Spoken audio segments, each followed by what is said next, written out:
Hello friends, இன்றைக்கி ஒரு case பார்க்கலாம். இந்த case both mind and physical symptoms ரெண்டும் வச்சு சால்வ் பண்ண கேஸ் இது. இந்த பேஷண்ட்டுக்கு சோலார் அர்டிகேரியாங்கிற கம்ப்ளைண்ட்காக வந்தாங்க.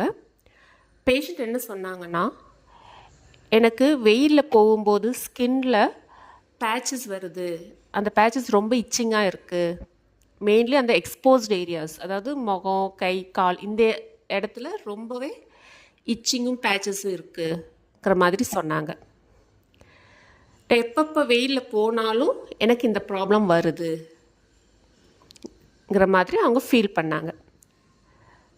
இதுதாங்க கேஸ். நான் ஃபர்ஸ்ட் கன்சிடர் பண்ண rubric mind, delusions, injury, being injured is surroundings by his.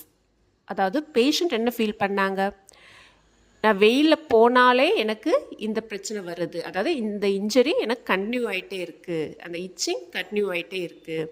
இந்த சரௌண்டிங்ஸ் பை ஹிஸ்னால் அவங்க சுற்றியுள்ள என்விரான்மெண்ட், அந்த வெயிலுங்கிறது அவங்க சுற்றியுள்ள என்விரான்மெண்ட். ஸோ இந்த ரூப்ரிக்கை நான் கன்சிடர் பண்ணேன். Second, skin eruptions, itching. அவங்க சொன்னாங்க அந்த பேச்சஸில் பயங்கர இச்சிங்காக இருக்குன்னு. ஸோ இந்த ரூப்ரிக் எடுத்தேன். Next, generals, food and drinks, sour desire. அதாவது அவங்க புளிப்பு எனக்கு ரொம்ப பிடிக்கும்ங்கிற மாதிரி சொன்னாங்க.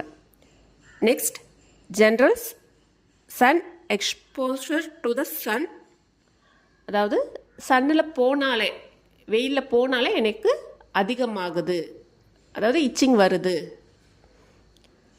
மாதிரி சொன்னாங்க. ஸோ இந்த 4 ரூப்ரிக்ஸை கிளப் பண்ணும்போது வந்த மெடிசன் தான் லாக்கசிஸ். அவங்களுக்கு லாக்கசிஸ் 30 2 டோசஸ் கொடுத்தேன். அதுக்கப்புறமா அவங்களுக்கு அந்த பேச்சஸ் கிளியர் ஆகிடுச்சு, அந்த இச்சிங்கும் கம்மி ஆயிடுச்சு. இப்போ வெயிலில் போனாலும் அவங்களுக்கு எந்த ப்ராப்ளமும் இல்லை. தேங்க்யூ.